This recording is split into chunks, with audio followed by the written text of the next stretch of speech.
প্রিয় সপ্তম শ্রেণীর ছাত্রছাত্রীরা, আজকে আমি আলোচনা করব অনুশীলনী 1.1-এর প্রশ্ন 1 ও 2 নিয়ে।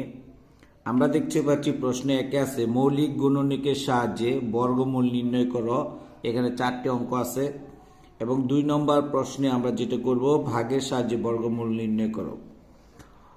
এবার মৌলিক গুণনীকের সাহায্যে বর্গমূল বলতে আমরা মৌলিক সংখ্যাগুলো অবশ্যই চিনি। এই মৌলিক সংখ্যাগুলো দিয়ে আমরা এর গুণনীয়ক বের করব। মৌলিক সংখ্যাগুলো সংজ্ঞা আমরা আগে শিখেছি।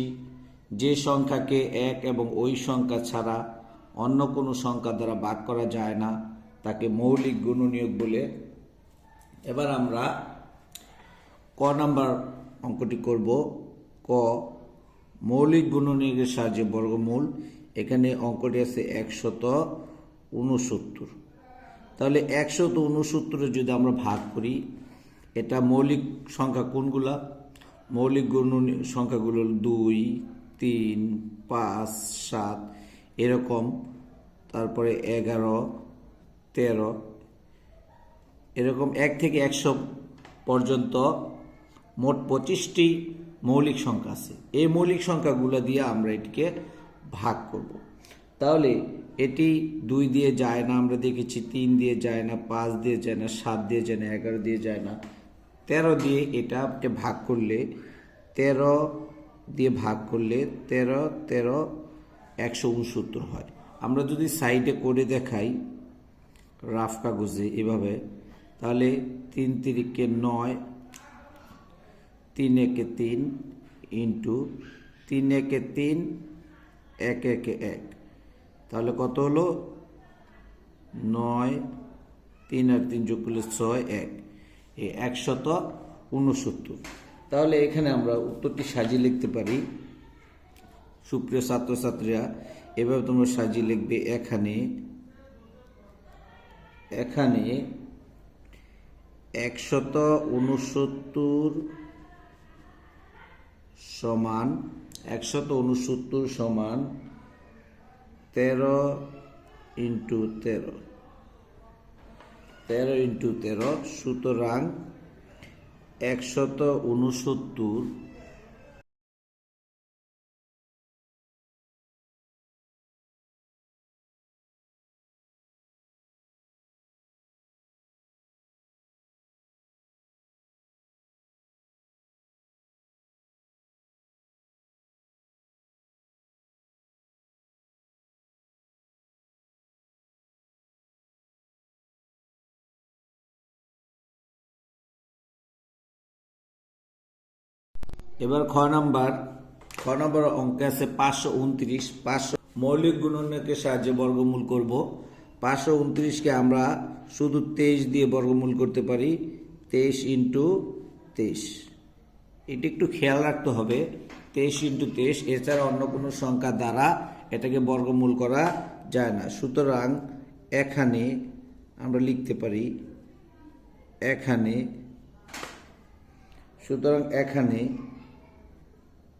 529 সমান আমরা লিখতে পারি 23 ইন্টু 23। সুতরাং 529 এর বর্গমূল 529 = 23। এবার গ নাম্বার অঙ্কে বলা আছে 15 21কে মৌলিক গুণনীয়কের সাহায্যে বর্গমূল। তাহলে এটাকে আমরা প্রথম 2 দিয়ে যায় না, যেহেতু বেজোড় সংখ্যা, আমরা 3 দিয়ে করব। 3 দিয়ে করলে আমাদের দ্বারায় 3 5 15 আর 3 7 21।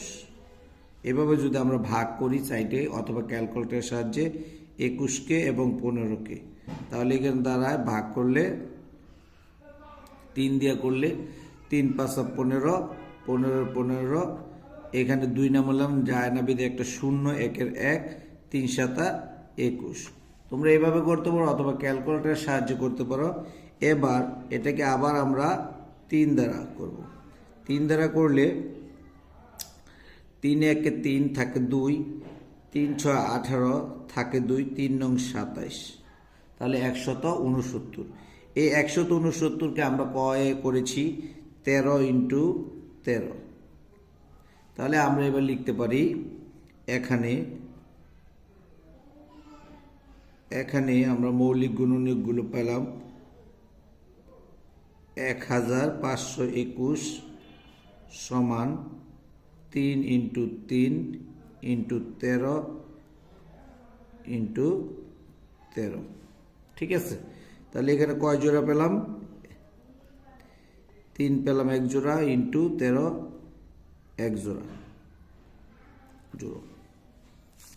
সুতরাং 1521 এর বর্গমূল 1521 এর বর্গমূল 3 ইন্টু 13 সমান 39। এখান থেকে 1 জোড়া থেকে একটা 3 নিলাম, এখান থেকে 1 জোড়া থেকে একটা 13 নিলাম, তাহলে 3 আর 13 গুণ করলে হয় 39। গ নাম্বার আমরা দেখতে পাচ্ছি 11,025কে আমরা মৌলিক গুণ, সেহেতু শেষে 5 আছে, 2 5 25, তাহলে আমরা 5 দিয়ে ভাগ করে দেখতে পারি। 5 দুগুণে 10, হাতে থাকে 1, 1 আর 0 হলো 10, 5 দুগুণে 10 20। তাহলে আমরা ইচ্ছে করলে সাইডে অথবা ক্যালকুলেটরের সাহায্যে করে দেখাতে পারো। এরপরে এটাকে যেহেতু শেষে 5 আছে, 5 দিয়ে করলাম, যায় না 4 5 20, হাতে থাকে 2, 20 4 5 20, 5 একে 5, তাহলে 441। 441কে আমরা তাহলে 21 ইন্টু 21 দিয়ে ভাগ করলে, 21 ইন্টু 21 থেকে ভাগ করলে 441। এবার সুতরাং আমরা অঙ্কটা সাজিয়ে লিখতে পারি। এখানে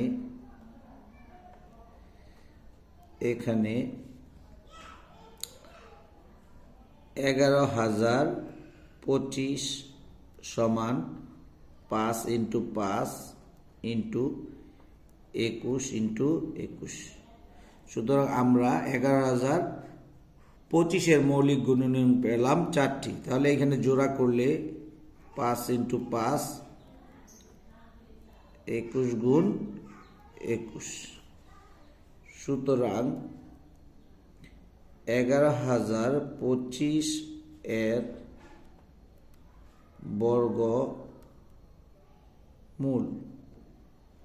11,025 এর বর্গমূল, এখানে নিলাম একটা 5 আর এখানে হলো 21, তাহলে 5 21 হলো 105।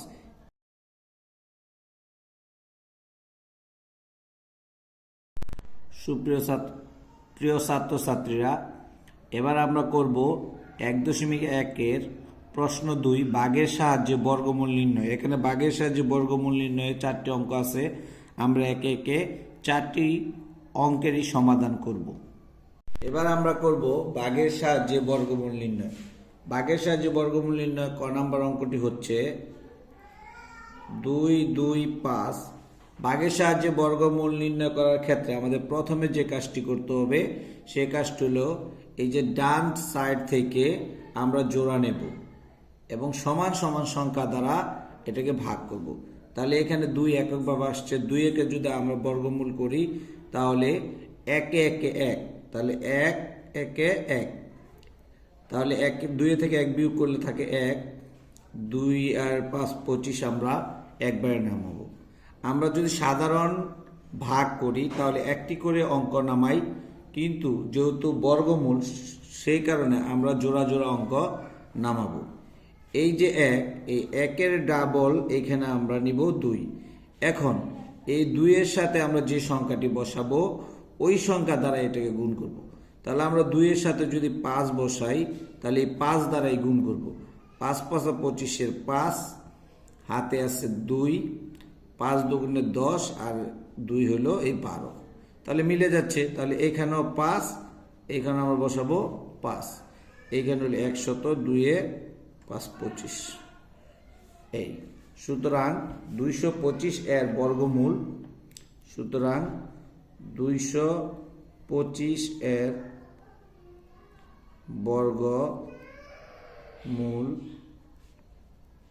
15 ইন্টু 15 200, তাহলে আমরা লিখতে পারি এখানে 369, তাহলে এখানে হয় 63। তাহলে ভাগ প্রক্রিয়ার সাহায্যে বর্গমূলের উত্তর হলো 63। এখন আমরা লিখতে পারি সুতরাং 3969 এর বর্গমূল 63। এরপরে আমরা করব গহ নাম্বার অঙ্ক। গহ নাম্বার অঙ্কের মধ্যে আমরা দেখতে পাচ্ছি আছে 10,440। আমরা আগেই বলেছি আমরা জোড়া জোড়া নিব, তাহলে এখানে এক জোড়া, এখানে এক জোড়া, হাত এখানে থাকলো একটি মাত্র সংখ্যা 1, তাহলে একে আমরা নিতে পারি 1 1 1। তাহলে যেহেতু বিয়োগ করলে এক জোড়া নিলে 0 4 0 4 যায় না, সুতরাং না যাওয়ার কারণে আমরা আরেকটি জোড়া নামাবো, এই কারণে আমরা এখানে একটি 0 নিয়ে নিব। আরেক জোড়া যদি আমরা নামাই তাহলে 4। এবার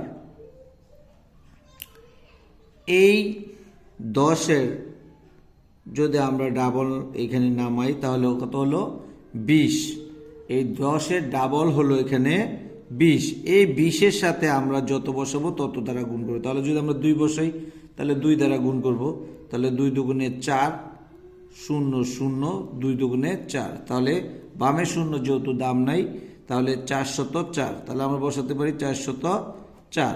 তাহলে এখানে আমরা 2 বসাবো, এখানে আমরা 2 বসাবো, এটা বিয়োগ করলে হয়ে যায় 0। এখন আমরা যদি লিখি সুতরাং 10,404 এর বর্গমূল 102। সুতরাং 102 এবং 102 আমরা যদি 100কে যদি আমরা 2কে যদি আমরা বর্গ করি তাহলে হবে 10,404।